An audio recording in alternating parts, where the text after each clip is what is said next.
Twitter లో మన టీడీపీకి చుక్కలు చూపిస్తున్న డాక్టర్ కె శ్రీనివాస్ వర్మ గారి వాళ్ళు మనకు దొరికేశారు. పోలవరం ప్రాజెక్టు గురించి మాట్లాడదాం ఫస్ట్ ఆయన తోటి. చెప్పండి సార్, అసలు పోలవరం ప్రాజెక్టు కోసం ఇంత కష్టపడింది, ఇన్ని ఆనకట్టలు కట్టింది అంతా మా చంద్రబాబు నాయుడు గారు కదా సార్ చేసింది? చంద్రబాబు నాయుడు గారు ఆనకట్టలు ఎక్కడ కట్టారండి? చంద్రబాబు నాయుడు గారు కట్టింది ఓన్లీ స్పిల్వేలో కొంత హైట్ అంతే. అదైనా 25-35 మీటర్స్ వరకు మాక్సిమం. స్పిల్వే మొత్తం కంప్లీట్ చేసింది జగన్ గారి హయాంలోనే. ఆ స్పిల్వే మీద ఉన్న బ్రిడ్జి, ఆ బ్రిడ్జి కింద ఉన్న గేట్లు, ఆ గేట్ల ముందున్న అప్రోచ్ ఛానల్ అయిన తర్వాత గోదావరి నీరు మళ్లించడం, తర్వాత స్పిల్వే దాటిన తర్వాత అది మళ్ళీ స్పిల్ ఛానల్ లో మళ్ళీ నదిలో కలవడానికి ఆ స్పిల్ ఛానల్ మాక్సిమం కంప్లీట్ చేసింది. పైలట్ ఛానల్ ప్రోగ్రెస్ లో మాక్సిమం కంప్లీట్ చేసింది. ఇవన్నీ జగన్ గారి హయాంలో జరిగినాయండి, చంద్రబాబు నాయుడు గారు కాదు. చంద్రబాబు నాయుడు గారు అసలు ఆనకట్ట అనేది మొదలట్లేదు ఇంతవరకు. సార్ పోలవరం సోమవారం అంతా ఇంత చేసింది, గేట్లతో ఫోటో దిగినట్టు పోలవరం మంగళవారం అంటే ప్రాజెక్టులు అవ్వండి, ఫోటోలు దిగటం, లేకపోతే జయము చంద్రన్న అని భజన చేస్తే ప్రాజెక్టులు అవ్వండి అన్నట్టు. జయం చంద్రన్న అనే పాట ఈ వరల్డ్ లోనే కాస్ట్లీయెస్ట్ భజన పాట అని చెప్పుకుంటూ ఉంటారు. ప్రజలు పాడిన పాట సార్ అది. ఆ ప్రజలు పాడటానికి రోజు వందల బస్సులు పట్టుకెళ్లి ప్రజలకు ఇదిగో నేనే కట్టాను చూపించుకోవడానికి. ఎప్పుడు ఆయన చూపించేదల్లా సగం కాదు పావు పూర్తయిన స్పిల్వేనా ఎప్పుడు చూపించి భజన చేయించుకునేవాడు ఆయన. కాంక్రీట్ పోసి 33 దారుణం అండి. దుబాయ్ రికార్డు బ్రేక్ చేశారు కదా సార్. ఇక్కడ కావాల్సింది దుబాయ్ రికార్డులు బ్రేక్ చేయడం, లేకపోతే గిన్నీస్ బుక్ లో ఎక్కడం అది కాదండి. ఒక ప్రాజెక్ట్ కడుతున్నామంటే దాని భద్రత, దాని క్వాలిటీ అది మెయిన్. క్వాలిటీ కాంప్రమైజ్ అయ్యి క్వాలిటీ తొంగలవుతకి 33,000 క్యూబిక్ మీటర్ల కాంక్రీట్ ఒకే రోజున పోస్తే క్వాలిటీ ఏమవుతుందండి? క్వాలిటీ ఏమవుతుంది సార్? అది ఒక విజన్ సార్, మా బాబు గారి విజన్ సార్ అది. అంటే మీరు టెక్నిక్స్ పట్టుకుంటే అది ఎట్లా సార్? బాబు గారిది విజన్ కాదండి, జగన్ గారిది విజన్. బాబు గారి విజన్ వల్ల నాశనం అయిపోయింది మొత్తం ప్రాజెక్ట్. బాబు గారి విజన్ ఎలా ఉంటుందంటే మొత్తం అస్తవ్యస్తం. ముందర కట్టవలసింది వెనకాల కట్టవలసింది ముందర. ఎన్నికలు వచ్చేస్తున్నాయి కాబట్టి ఆదరా ఎక్కడ పడితే అక్కడ కాంక్రీట్లు పోయడం, మట్టి పోయడం, ఇది కాదు ప్రాజెక్ట్ అంటే. చంద్రబాబు నాయుడు గారు మొత్తం ఏం చేశారంటే పోలవరం లాంటి ప్రాజెక్ట్ ని ఎలా ఎగ్జిక్యూట్ చేయకూడదో, అసలు ఆ పనులు ఎలా అయితే చేయకూడదో, ఆ పనుల క్రమం ఎలా అయితే ఉండకూడదో అన్ని అలాగే చేశాడు. అందుకే ప్రాజెక్ట్ నాశనం అయింది. జగన్ గారు వచ్చిన తర్వాత ఎన్ని రెక్టిఫై చేసుకుని పోలవరం లాంటి ప్రాజెక్ట్ ఎలా చేయాలో అలా పనులు జరుగుతున్నాయి ఇప్పుడు ఇన్నాళ్ళకి. అసలు ఏముంది సార్, వచ్చింది కానీ డబ్బులు పంచలే కానీ పోలవరం ఎక్కడ కట్టాడు సార్ జగన్మోహన్ రెడ్డి? ఇప్పుడు స్పిల్వే కంప్లీట్ చేసింది ఎవరండి? జగన్ గారే. స్పిల్వేకి నీరు రావడానికి అప్రోచ్ ఛానల్ కంప్లీట్ చేసింది ఎవరండి? జగన్ గారే. అప్రోచ్ ఛానల్ ద్వారా గోదావరి నీటిని మళ్లించింది ఎవరండి? జగన్ గారి హయాంలోనే. తర్వాత అప్రోచ్ ఛానల్ లో మాక్సిమం పనులు చేసింది ఎవరండి? jagn gare. తర్వాత పైలట్ ఛానల్ ప్రోగ్రెస్ చేస్తుంది ఎవరు? జగన్ గారే. అప్పర్ కాఫర్ డ్యామ్ కంప్లీట్ చేసింది ఎవరండి? జగన్ గారే. లోవర్ కాఫర్ డ్యామ్ జగన్ గారే. అంతెందుకు చూడండి, మీకు కనిపిస్తున్నది ఎదురుకుండా హైడల్ ప్రాజెక్ట్ ఆ ప్రోగ్రెస్ ఎలా ఉందో చూడండి. మీ నాయకుడు హయాంలో జీరో ప్రోగ్రెస్ అది. ఇప్పుడు చూడండి ప్రోగ్రెస్, మాక్సిమం ప్రోగ్రెస్ ఎలా ఉందో. ఆ రివర్స్ లోయిస్ గేట్లు పెట్టింది ఎవరు? జగన్ గారే. మీరు పులస చేప తిన్నారు ఎప్పన్నా? ఆ పులస చేప మీకు డ్యామ్ అంటే ఈ స్పిల్వే దాటి వెళ్ళడానికి ఒక 4 ఫ్లైట్లు కట్టారు. ఫిష్ ల్యాడర్ అంటారు ఆ 4 ఫ్లైట్లని. ఆ ఫిష్ ల్యాడర్స్ ఆ 4 ఫ్లైట్లు కట్టింది జగన్ హయాంలోనే. ఆ ల్యాడర్స్ కట్టిస్తే చాలు, అవతల పక్క అప్ స్ట్రీమ్ సైడ్ మీకు గేట్స్ ఉంటాయి దానికి. ఆ గేట్స్ కట్టింది కూడా జగన్ గారే. మీకు తెలుసో లేదో, పోలవరం రిజర్వాయర్ లోంచి కుడి కాలువలోకి నీరు రావాలంటే మధ్యలో 2 కొండలు అడ్డు ఉంటాయి. ఆ 2 కొండల ద్వారా ట్విన్ టనల్స్ అంటే 2 సొరంగాలు ఉంటాయి. ఆ 2 సొరంగాలు 2 కొండల మధ్య 2 సొరంగాలు కంప్లీట్ చేసింది. అంటే ఏ 2 మొత్తం జగన్ గారి హయాంలోనే. అలాగే ఆ పక్క విశాఖపట్నం సైడ్ ఎడమ కాలంలోకి నీళ్లు రావాలంటే అలాగే ఒక కొండను దాటి రావాలి రిజర్వాయర్ నుంచి. దాని ఇరిగేషన్ టన్నల్ అంటారు. అక్కడో సొరంగం. ఆ సొరంగం మొదలు పెట్టి కంప్లీట్ చేసింది కూడా జగన్ గారే. వినండి మొత్తం ఎన్ని అంటే మీరు ఎలా జూమ్ చేసి చూపించి ఆ స్పిల్వే ఒకటే కాదు, జేఎం చంద్రన్న పాట పెట్టుకోవడానికి చాలా కాంపోనెంట్స్ ఉంటాయి. స్పిల్వేకి ఆ పక్క 10 కిలోమీటర్లు, ఈ పక్క 10 కిలోమీటర్ల వరకు హెడ్ వర్క్స్ ఉంటానే ఉంటాయి. ఈయన ఎప్పుడు ఆ స్పిల్వే చూపించి జనాలను మభ్యపెట్టడానికి, నేనే కంప్లీట్ చేసి చెప్పడానికి, పైగా పోలవరం నా బిడ్డ, పోలవరం నేనే. పోలవరం చంద్రబాబు నాయుడు గారు చెప్పినట్టు బుద్ధి జ్ఞానం లేదని అడుగుతారు. రాజశేఖర రెడ్డి గారు డిజైన్ చేసి గ్రౌండ్ చేసిన ప్రాజెక్ట్ ని నా బిడ్డ నేను రూపకల్పన తీసి ఈయనవడండి రూపకల్పన చేయడానికి. 6 దశాబ్దాలుగా ఎంతో మంది మహానుభావులు సర్వేలు చేసి టెక్నికల్ ఫీజిబిలిటీ లేకపోతే రాజశేఖర రెడ్డి గారు ధైర్యంగా ఏదో ఒకటి చేద్దామని ముందుకెళ్లి మొదలుపెట్టి గ్రౌండ్ చేసిన ప్రాజెక్ట్ అండి అది. లేకపోతే ఈనాడు కూడా అలాగే ఉండు. అలాగే సేమ్ అంత కష్టపడి 34% కంప్లీట్ చేసిన పోలవరం ప్రాజెక్ట్ ని 2014 నుంచి 2019 వరకు కంప్లీట్ చేయకుండా మొత్తం టైం అంతా వేస్ట్ చేసి ప్రాజెక్ట్ ని అగమ్యగోచరం చేసి సర్వాన్ని నాశనం చేసి. అవునండి, ముందు చేయవలసిన పనులు వెనక చేయవలసిన పనులు ముందు చేసి up stream down stream coffer dam కట్టకుండా డయాఫ్రామ్ కట్టి ఆ వరదల కొట్టుకుపోయే వరకు వదిలేసి అసలు చంద్రబాబు లేకపోతే వాళ్ళ పోలవరం ప్రాజెక్ట్ ఉండేది సార్. మరీ ఈ పోలవరం ప్రాజెక్ట్ అనేది చంద్రబాబు నాయుడు గారి టైంలో అసలు ఏమీ చేయకుండా ఉంటే ఈ పాటికి జగన్ గారు కంప్లీట్ చేస్తున్నారు. ఎందుకంటే ఇంకా జగన్ గారే కదా ఎవరు కంప్లీట్ చేయనంత దారుణంగా నాశనం చేసి వెళ్ళిన మహానుభావుడు చంద్రబాబు నాయుడు గారు. ఆయన ఏమైనా ఇంజనీరా? రోజు సోమవారం పోలవరం లేకపోతే సోమవారం మంగళవారం అని ప్రాజెక్ట్ లోకి వచ్చి జూనియర్ ఇంజనీర్ లాగా అక్కడ ఇన్స్ట్రక్షన్స్ ఇవ్వటం. కానీ మా బాబు గారికి విజువలైజ్ చేసి చెప్తారు కదా సార్. అవునవును, విజనరీ కదా ఆయన. అంటే ఈ ప్రపంచంలో నేను విజనరీ, నేను విజువలైజ్ చేస్తాను కరెక్టే. ఆయన విజువలైజ్ చేస్తాడు. ఏం విజువలైజ్ చేస్తానంటే ఓ ప్రాజెక్ట్ చూడగానే సాక్షాత్తు మోడీ గారు చెప్పారు కదా ఏటీఎం హై ఏటీఎం అని. ये टीडीपी के लिए ये पोलावरम प्रोजेक्ट एटीएम है, एटीएम। మీ నాయకుడు చంద్రబాబు గారు చేసిన వల్ల ఇంజనీర్లు తిడుతున్నారు. ఇంజనీర్లు ఏం చేస్తున్నారో గేదెలు కాస్తున్నారా అని. చాలా తప్పు. అక్కడ పనిచేసేది చాలా ఎక్స్పర్ట్స్.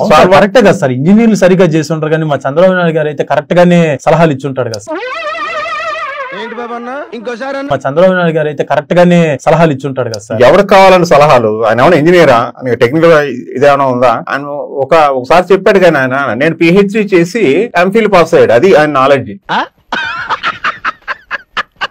పిహెచ్డి చేసి ఎంఫిల్ పాస్ అవడం ఏంటి నాకు అర్థం కాదు అసలు. ముందర ఎంఫిల్ చేస్తారు, తర్వాత పిహెచ్డి. ఆయన పిహెచ్డి చేసి పాస్ అవడం పెట్టండి. పిహెచ్డి అంటే అవార్డు చేస్తారు డాక్టరేట్లు.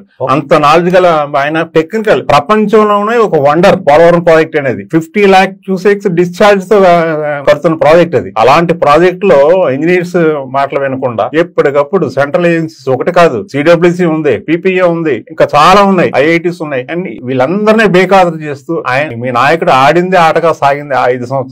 కేవలం దేని ఏంటంటే మోడీ గారు చెప్పారు కదా ఏటీఎం మీరు చెప్పిన సిడబ్ల్యూ పీపీ వీళ్ళందరికన్నా మా సిబిఎన్ గారే గొప్పగా సార్. ఎన్ని చెప్పండి. ఇది పోలవరం అంటే ఒక ఆంధ్రలో వరం. అది అంటే ఆంధ్రప్రదేశ్ కు వరద అని. అంటే మనకి చాలా ప్రాజెక్టులు ఉన్నాయి కానీ పోలవరానికి ఉన్న ప్రాధాన్యత వేరు. ఎందుకంటే అంత ఇంపార్టెంట్. మొత్తం మన ఆంధ్రాలో ఉన్న 3 ప్రాంతాలకి నీరు అందివ్వగలిగిన వాటర్ అవైలబిలిటీ ఉన్న నదిలో కట్టే ప్రాజెక్ట్ కాబట్టి అలాంటి ప్రాజెక్ట్ ని సర్వనాశనం చేసి వదిలేసి వెళ్ళిపోయాడు. పైగా మొత్తం నాశనం చేసింది మీ నాయకుడు, కానీ ఎదురాల మీద తోసేస్తా ఉంటాడు. సార్ ఒక సంవత్సరంలో కట్టాడు కదా సార్ డయాఫ్రామ్. జర్మనీ వాళ్ళని దింపి అంత నీట్ గా. అసలుకి డయాఫ్రామ్ వాళ్ళు ఎందుకు కట్టాలండి? స్పిల్వే ద్వారా వాటర్ మళ్లించకుండా డయాఫ్రామ్ ఎవరు కట్టుకున్నారు? డయాఫ్రామ్ కి 2 వైపులా. డయాఫ్రామ్ వైపు నీళ్లు రాకుండా ఉండటానికి కాఫర్ డ్యామ్స్ అవ్వకుండా డయాఫ్రామ్ ఎవరు కట్టుకున్నారు? అందుకే కదా కొట్టుకుపోయింది. ఇప్పుడు అంటే మీరు ఇందాక అన్నారు కదా మీ నాయకుడు ఎంత గొప్పవాడో, ఎంత మేధావి అంటే ఆయన చేసిన తప్పుడు పనులు అసలు ఏం చేశాడో, ఏం జరిగిందో ఇంటర్నేషనల్ ఎక్స్పర్ట్స్ కూడా తెలుసుకోలేనంత డైలమాలో పడేసి నాశనం చేసిపోయాడు. అందుకే సార్ మళ్ళీ మా బాబు గారిని అధికారంలో తీసుకొస్తే అవన్నీ దీంతో పాటు మిగతా ప్రాజెక్టులు కూడా పట్టుకుపోతాడు. సార్ ఆయన ఇంత జరిగిన తర్వాత కూడా మీ నాయకుడు వంక ఎవరైనా చూస్తారని నవ్వుతారు ఎవరైనా. ఇంకెక్కడ అనకండి, అది పోయింది, ఆ ఎరా పోయింది. ఇంకా మీ నాయకులు లాంటి గోబిల్స్ ప్రచారాలు నమ్మేవాళ్ళు, అబద్ధాలు నమ్మేవాళ్ళు, కానీ సార్ జనాలను మోసం చేసేవాళ్ళని ఈ సోషల్ మీడియా కాలంలో ఎవరు నమ్మేది లేదు మీ నాయకుడు. సార్ దయచేసి కొన్ని రోజులు ఎలక్షన్లు అయిన దాకన్నా మీరు ట్విట్టర్ లో కామ్గా ఉండండి సార్. నాకు ఎలక్షన్ల గురించి కాదండి, వాస్తవాలు చెప్పాలి, అక్కడ జరిగిందే చెప్పాలి. అదే సార్ కుదురు జగన్ గారిని స్పిల్వే కంప్లీట్ చేశారు. Approach channels, upper lower copper dams, irrigation, tunnels, hydel projects ఇన్ని కంప్లీట్ చేసింది 5 సంవత్సరాలు అయింది. ఆయన వచ్చి 2 సంవత్సరాలు కోవిడ్ లో పోయింది. 3 సంవత్సరాలు ఎంత పని చేసిన వాళ్ళని అప్రిషియేట్ చేయొద్దా? బుద్ధునుడు ఎవరన్నా అప్రిషియేట్ చేస్తాడు, ఆయన వెనకాలే ఉంటాడు. ఇంకా ఎంతకాలం ఇలా ప్రజలను మోసం చేస్తారు? పోయింది మీ నాయకుడు. మీ నాయకుడికి అసలు క్రెడిబిలిటీ అనేదే లేదు. అంటే ఎవరన్నా 4 మాటలు మాట్లాడితే 4 అబద్ధాలు చెప్పొచ్చు. మీ నాయకుడు 4 మాటలు మాట్లాడితే 10 అబద్ధాలు ఉంటాయి. అది మంచి కోసమే సార్. అది కూడా ఏదో మంచి కోసమే, తన మంచి కోసం. అవన్నీ కాదు సార్. అంత పెద్ద ప్రాజెక్ట్ ని జగన్ వచ్చిన తర్వాత ఎత్తు తగ్గించి అంతా దాన్ని చిన్నాభిన్నం చేశాడు. ఎత్తు తగ్గించడమా? ఎవరన్నారు అలాగా? మా బాబు గారే చెప్తారు. అరే స్పిల్వే హైట్ 55 మీటర్ల వరకు కంప్లీట్ చేశారు జగన్ గారు. 45.72 FRL వరకు గేట్స్ పెట్టేశారు. 25.72 మీటర్స్ వరకు క్రెస్ట్ లెవెల్ కంప్లీట్ అయిపోయింది. 41.15 మినిమం డ్రాడౌన్ లెవెల్ వరకు డిజైన్ అయిపోయింది. 42.67 మీటర్స్ మీకు ఆ ఫ్లడ్ లెవెల్ కంట్రోల్ అవడానికి ఎన్ని అరేంజ్మెంట్స్ అయిపోయినాయి. ఇదేమన్నా మన ఇంటికాడ మున్సిపల్ డ్రైనో లేదా మున్సిపల్ బ్రిడ్జో కాదు, మీ సొసైటీ వాగటానికి. పిచ్చోళ్ళ కింద మాట్లాడుతున్నారు మీ నాయకులు హైట్ల గురించి. అన్ని కంప్లీట్ అయినాయి. అంతేందుకు మీకు ఇదే డిజైన్ లో 45.72 FRL లెవెల్ లోనే అవతల హైడల్ ప్రాజెక్ట్ కంప్లీట్ అవుతున్నది. 27 మీటర్స్ హెడ్ నుంచి టర్బైన్స్ మీద ఆ హెడ్ నుంచి నీళ్లు పట్టడానికి ఆల్రెడీ డిజైన్ చేసి అక్కడ ప్రొజెక్టర్స్ కంప్లీట్ చేసి అక్కడ కప్లాన్ టర్బైన్స్ కూర్చోబెట్టడానికి ఫౌండేషన్స్ మొత్తం కంప్లీట్ అయిపోతున్నాయి ఫాస్ట్ గా. ఇంకా అసలు హైట్ తగ్గించడం డిజైన్ మార్చడం జరగని పని. ఇవన్నీ ఏంటంటే మసిపూసి మారేడికాయ చేసి అన్ని కాదు సార్. చంద్రబాబు గారు ఉంటే ఈ పాటికి పోలవరం పూర్తి అయిపోయేది, సింగపూర్ అయిపోయేది, పోలవరం మొత్తం పూర్తి అయిపోయేది. ఆయన 2 సంవత్సరాలు పోలవరం ఉన్నందుకే డయాఫ్రమ్ కొట్టుకుపోయింది. మీరు చూసారు కదా. ఇప్పుడు తెలంగాణలో పాపం మేడిగడ్డ పరిస్థితి చూసారు కదా ఎలా ఉందో. అలాగే తయారు చేసేవాడు పోలవరం గురించి కూడా మహానుభావుడు. జగన్ గారు వచ్చారు కనుక ఒక పోలవరం లాంటి ప్రాజెక్టు ఎలా చేయాలో సెంట్రల్ ఎక్స్పర్ట్స్ తోటి వాళ్ళు ఏం చెప్తున్నారు అలాగే ప్రొసీడ్ అవుతూ చక్కగా సార్ అసలు ఏం పని చేస్తున్నాడు సార్ ఆయన. చంద్రబాబు గారు ఎన్నిసార్లు పోలవరం ప్రాజెక్ట్ వెళ్ళారు, జగన్ గారు ఎన్నిసార్లు ఒక స్పిల్వే కాదు ఒకసారి వెళ్ళారు సార్ జగన్మోహన్ రెడ్డి. అసలు ఆ గేట్ల దగ్గరికి ఆ నీళ్ళల్లో దిగి చూడటం ఎవరైనా పని చేస్తున్నారా లేదా అసలు గమనించాడు సార్ జగన్ గారు. చంద్రబాబు నాయుడు గారు లాగా 96 సార్లు రివ్యూ చేసి 24 సార్లు సైట్కి వెళ్తే అవదు. జగన్ గారు వెళ్ళారు ఒక 4 సార్లు నాకు గుర్తున్నంత వరకు 4 సార్లు వెళ్ళారు. మీరు గుర్తుందో లేదో ఆయన కంప్లీట్ చేసిన స్పిల్వే బ్రిడ్జ్ మీద నిలబడి ఆయన ఇలా చూశాడు. ఆయన ఆ ఫోటో చూడండి. ఇలా చూసారంటే మొత్తం మైండ్ లో మొత్తం స్కాన్ అయిపోతుంది. దాంట్లో పుట్టిందే Polavaram lift, expansion of tunnels ఇవన్నీ. ఏం సార్ అది vision lift and sir lift మళ్ళీ కొత్త పదాలు వాడుతున్నారు. అవును, మీ నాయకుడు చేసిన పనికి డయాఫ్రామ్ కొట్టుకుపోతే మొత్తం జగన్ గారు అన్ని ఇతర కాంపోనెంట్స్ శరవేగంతో కంప్లీట్ చేస్తా ఉంటే దీనివల్ల మెయిన్ డ్యామ్ డిలే అవుతా ఉంటే ఆ డిలేను కూడా ప్రజలు ఉపయోగించుకునేలా ఇంకా ప్రాజెక్ట్ ని ఆప్టిమమ్ గా యూటిలైజ్ చేసుకునేలా ఇంకా ఈ పోలవరం ప్రాజెక్ట్ ని ఈ జిల్లాలకే పరిమితం చేయకుండా రాయలసీమ పెన్నా వరకు నీళ్లు పంపించడానికి పనికొచ్చే విధంగా టనల్స్ ను ఎక్స్పాండ్ చేయటం, డెడ్ స్టోరేజ్ లో ఉన్న వాటర్ ను కూడా అంటే పనికిరాని వాటర్ కింద ఉన్న వాటర్ ను కూడా కాలువలోకి పంప్ చేయడానికి అతి తక్కువ ఖర్చుతో పోలవరం లిఫ్ట్ అంటే ఈ డిలేను కూడా ప్రజా ప్రయోజనార్థం. ఆ విజన్ వేరండి. అది అలా ఉండాలి. మీరు ఇన్ని చెప్తే అంతేకాని డబ్బుల కోసం కాంట్రాక్టులు నామినేషన్ పద్ధతిలో ఇవ్వటం అది ఎవరికి ఇచ్చారో ఇవన్నీ బాగుండదు. బీయింగ్ ఇంజనీర్ గా ఈ పాలిటిక్స్ మాట్లాడకూడదు నేను. కానీ దయచేసి కొన్ని రోజులు మీరు ట్విట్టర్ లో ఏం మాట్లాడకుండా ఉండండి సార్. నేనేం మాట్లాడుతున్నది ఓన్లీ వాస్తవాలే. మీ నాయకుడా లేకపోతే ఇక్కడ జగన్ గారా ఇవన్నీ నాకు అనవసరం. ప్రజలకి అసలు ఇప్పుడు ఎవరైతే పోలవరాన్ని సపోర్ట్ చేశారో, ఎవరైతే పోలవరం ప్రోగ్రెస్ చేస్తున్నారో, ఎవరైతే పోలవరం అనే కళను నిజం చేశారో వాళ్ళు సపోర్ట్ చేయడం మన బాధ్యత. అది కానీ మీ దెబ్బ నాశనం చేసిన పనికి వాళ్ళని ప్రజల ముందు ఉంచడం ఇంజనీర్ల బాధ్యత. సార్ కావచ్చు సార్, కానీ మీరు ఇంత పబ్లిక్ గా మొత్తం చెప్పేస్తే మా టీడీపీ ఓడిపోయేటట్టు. ఇది వాస్తవాలే కదా. నేను చెప్పకపోతే ఇంకొకరు చెప్తాడు. కానీ నేను ఏదైనా తప్పు మాట్లాడితే దాన్ని ప్రొజెక్ట్ చేయండి. మీరు తప్పు మాట్లాడుతున్నారని కాదు సార్. కొన్ని రోజులు కాము ఉంటే ఎలక్షన్లు అయిపోతాయి కదా సార్. మా పని ఎన్నికలతో మనకు పనే ఉందండి. మనం ఎవరైతే మీ దెబ్బకు మా పార్టీ ఓడిపోతారు, ఎవరైతే టెక్నికల్ గా ఒక వండర్ ను మాకు చేస్తున్నారో వాళ్ళ గురించి మంచిగా చెప్పడం, అలాగే దాన్ని నాశనం చేసిన వాళ్ళ నిజ స్వరూపం బయట పెట్టడం నేనొకనే కాదు, మీ బాధ్యత కూడా. ఏమాత్రం మీకు బాధ్యత ఉన్నా ఆ పని చేయండి. మీ నాయకుడితో చెప్పండి, ఇక్కడైనా వాస్తవాలు చెప్పమని. ఎంత వయసు వచ్చినా కనీసం ఇప్పుడైనా వాస్తవాలు చెప్పమని. అంతేగాని ఎవరో మొదలుపెట్టిన ప్రాజెక్ట్ ని మొదలుపెట్టడం కంప్లీట్ చేసిన ప్రాజెక్ట్ ని అది నా బిడ్డ నేను రూపకల్పన చేశాను చెప్పండి. మీ నాయకుడికి చెప్పండి. డాక్టర్ వైఎస్ రాజశేఖర రెడ్డి గారు మొదలుపెట్టి 34% కంప్లీట్ చేసిన ప్రాజెక్ట్ ని నేను రూపకల్పన, ఆయన ఎవడండి రూపకల్పన చేయడానికి? మొదలెట్టింది రాజశేఖర రెడ్డి గారు. 6 నెలల్లో 6 దశాబ్దాలుగా ఎవడో చేయలేని పని 6 నెలల్లో డిజైన్ చేయించి, టెండర్లు పిలిచి, గ్రౌండ్ చేయించి, పనులు మొదలుపెట్టి 34% కంప్లీట్ చేసిన రాజశేఖర రెడ్డి గారు. మీ వాళ్లే మొహం మీద తిడుతున్నారని చెప్పండి. కనీసం కొంచెం టెక్నికల్ గా తెలుసుకోమని చెప్పండి. అంతా నాకే తెలుసు అంటే జనాలు వినడానికి ఎర్రి వాళ్ళు లేరండి. కనీసం జగన్ గురించి అయినా మాట్లాడకుండా ఉండండి సార్. మీ బోటోళ్ళు మాట్లాడుతుంటే జనాలు నమ్ముతున్నారు సార్. జగన్ గారి గురించి నేనే ఉన్నాను, నేను మాట్లాడాలా అంటే ఆయన హయాంలో పోలవరం గురించి ఏమేం చేశారు అన్ని మీరు చెప్పేస్తుంటే ఈ రోజు జగన్ గారి గురించి కొన్ని కోట్ల మంది చెప్తున్నారు. ఆయన ఇచ్చి సంక్షేమ పథకాలు 87% అందుతున్నాయి. నన్ను ఆలోటెడ్ ఎవరు నేను చెప్పాలి ఆయన గురించి? నిజం తాగదండి. అంటే మీ బోటోళ్ళు మాట్లాడటం వల్ల జనాలు ప్రభావితం అయ్యి మా టీడీపీకి ఓట్లు లేకుండా పోతున్నారు సార్. నా వల్ల కాదు, జగన్ గారు చేసి పనుల వల్ల ప్రభావితం అవుతారు. జగన్ గారు చేసి పనుల వల్ల అట్రాక్ట్ అవుతారు. జగన్ గారు ఆ విజన్ కి ప్రేమిస్తారు. కానీ మీరు పోలవరం గురించి ఇలా ఈ రకంగా మొత్తం ఓపెన్ గా ఆడబోయి ఆ సొరంగాల్లో తిరిగి ఫోటోలు జగన్ గారు చెప్పడం వల్ల జగన్ గారు కాదు, చంద్రబాబు నాయుడు గారు హయాంలోనే 2017 నుంచి అక్కడ జరిగి లొసుగులు, అక్కడ జరిగి టెక్నికల్ గా తప్పుడు పనులు ఎత్తి చూపిస్తున్నాను. ఇప్పటికి ట్విట్టర్ లో చూసుకోండి, మీరు ఉంటాయి. 2007 అదే సార్, మీరు కొన్ని రోజులు దయచేసి కామ్గా ఉండండి సార్. నేను 2019 జూన్ లో డయాఫ్రమ్ వాల్ కొట్టుకుపోతుందని ట్వీట్ పెట్టాను, చూసుకోండి, ట్విట్టర్ లో ఉంటుంది. నేను ఎలా పెట్టాను? 2019 జూన్ లో డయాఫ్రమ్ వాల్ కొట్టుకుపోతుందని ట్విట్టర్ లో ఇప్పటికీ ఉంటుంది రికార్డెడ్ గా. ఎలా పెట్టాను? ఆయన చేసిన తప్పుడు పనులు తెలుసు కనుక ఎవరన్నా పట్టించుకున్నారా? 2018 ఎలా 2018 లో రాసుకోండి, నేను కంప్లీట్ చేస్తాను అన్న వాళ్ళు ఒక గేటు రేఖ ముక్క ఎంత దారుణం అండి. చంద్రబాబు నాయుడు గారు అంటే ఒక చీఫ్ మినిస్టర్, అంటే ఆయన కనీసం ఆయన వెనకున్న వాళ్ళు సెక్యూరిటీ వాళ్ళు అయినా ఒక రేఖ ముక్క ఇలా ఎవరితో ఉంటే అది క్రెయిన్ తో పట్టుకుంటే దాని ఎదురుగుండా నుంచి ఎలా స్టిల్ అంతకంటే దారుణం లేదు. అవును సార్, శంకుస్థాపన కాదు, చూపిస్తున్నాడు సార్.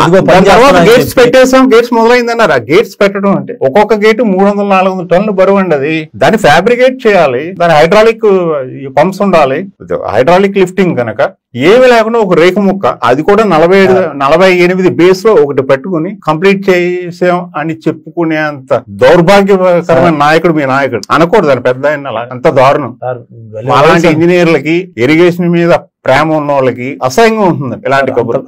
అంత మాట్లాంటారు ఏం సార్? అసలుకి ఆయన చేసిన పనులు అలా ఉన్నాయండి. పోలవరం కాదు, మొత్తం మన రాష్ట్రంలో ఇరిగేషన్ ప్రాజెక్ట్స్ సర్వనాశనం చేసింది. ఇదే కాదు, ప్రతి ప్రాజెక్ట్ ని నాశనం చేసి పడేసాడు. కానీ ఆయన విజనరీ అండి. ఎలా నాశనం చేస్తానంటే చెప్పాను కదా, మొత్తం నేషనల్ మనకి ఇరిగేషన్ లో స్టాల్వార్డ్స్ ఉన్నారు, ఓల్డ్ ఇన్స్టిట్యూషన్స్ ఉన్నాయి, ఎక్స్పర్ట్ ఇన్స్టిట్యూషన్స్. వాళ్ళకే ఏ మాత్రం తట్టకుండా డయాఫ్రమ్ నాశనం చేసి వెళ్ళిపోయాడు. పైగా మీ నాయకుడు బ్యాడ్ ప్రాపగాండా ఏంటంటే, నేనేమో డయాఫ్రమ్ కట్టాను, దానికి రక్షణ కల్పించలేదు జగన్ అని. బుద్ధుందా లేదా అని అడుగుతున్నారు.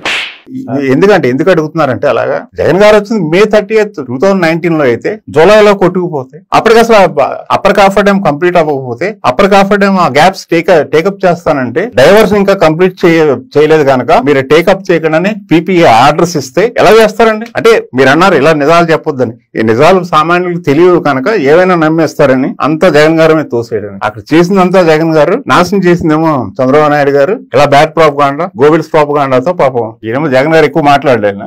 ఆయన పనులు ఆయన చేసుకుపోతా ఉంటాడు. అందువల్ల మొత్తం ఆయన మీద తోసేయడానికి మొత్తం ఎంటైర్ నాకు తెలియదు కానీ అంటూ ఉంటారు మీ నాయకులు, మన సీఎం గారు అని అంటూ ఉంటారు కదా, ఏంటది దుష్ట చతుష్ట అంటూ ఉంటారు. ఈ లెవెల్లో మీరు ఆయన పాప ఇబ్బంది పెడతా ఉంటే, యాక్చువల్ గా నేను రోజు ఒకసారి హ్యాట్సప్ చెప్తా ఉంటాను జగన్ గారు. ఆయన విజన్ తెలియాలంటే మీ నాయకుడు విజనరీ అయి ఉండాలి. ఆయన వేరే లెవెల్ ఆ విజన్ జగన్ గారు. ఎందుకంటే మీ నాయకుడు హయాంలో 10 రూపాయలు ఖర్చు పెడితే 10 రూపాయి ప్రయోజనం ఉండదు. ఇప్పుడు జగన్ గారి టైంలో ప్రాజెక్ట్స్ ఏదైనా సరే ఈయన ₹1 ఖర్చు పెట్టాడంటే ₹1.5 గ్రౌండ్ మీద కనిపిస్తుంది. దానివల్ల ప్రయోజనం ₹3 ఉంటుంది. అదే విజన్ అంటే. కనీసం మీలాంటి తెలివైన మీ నాయకుడికి చెప్పండి, అర్థం చేసుకోండి వాస్తవాలు. నీరు చెట్టుకి 18,006 కోట్ల, ఎంత దారుణం సార్. మీరు ఈ లెక్కలన్నీ ఎతికి బయట పెడతంటే మాకు భయం వేస్తుంది సార్. మా టీడీపీ పరిస్థితి ఏందా అని, మా చంద్రబాబు గారి పరిస్థితి ఏందని, మళ్ళీ ముఖ్యమంత్రి అవుదామన్న ఈ పరిస్థితుల్లో దయచేసి సార్ అర్థం చేసుకోండి సార్. మీరు ఇప్పుడైనా కనీసం వాస్తవాలు తెలిసిన పోలవరం గురించి. మీ నాయకుడు పోలవరంలో చేయి పెట్టకపోయి ఉంటే ఈ పాటి కంప్లీట్ చేసింది జగన్ గారు. ఎందుకంటే జగన్ గారు వచ్చిన తర్వాత జగన్ గారు జలయజ్ఞంలో 54 ప్రాజెక్టులు టేకప్ చేశారు. ఆ 54 ప్రాజెక్టులో 14 ప్రాజెక్ట్స్ కంప్లీట్ అయినాయి. ఇంకో 2 ప్రాజెక్టులు పార్షియల్ గా కంప్లీట్ అయినాయి. ఇన్ని ప్రాజెక్టులు కంప్లీట్ చేసిన ఆయన పోలవరం కంప్లీట్ చేయలేదా? ఎందుకు సంగం బ్యారేజ్ కంప్లీట్ చేయలేదా? ఎప్పటి నుంచి పెండింగ్? నెల్లూరు ప్రాజెక్ట్ కంప్లీట్ చేయలేదా? ఎందుకు మొన్న వెలుగొండ టనల్స్ కంప్లీట్ చేసి జాతికి అంకితం లేదా? ఉద్దానం 35 సంవత్సరాల నుంచి ఎవ్వరో పట్టించుకోకపోతే మీ నాయకుడే వెళ్ళి అక్కడ ఇంక్ ఫిల్లర్ ఉంటుంది కదా, ఇంక్ ఫిల్లర్ లో మన పెన్లో ఇంకు పోసినట్టు అలా నీళ్లు పోయటానికి నీటి క్యాన్ పంపించడం.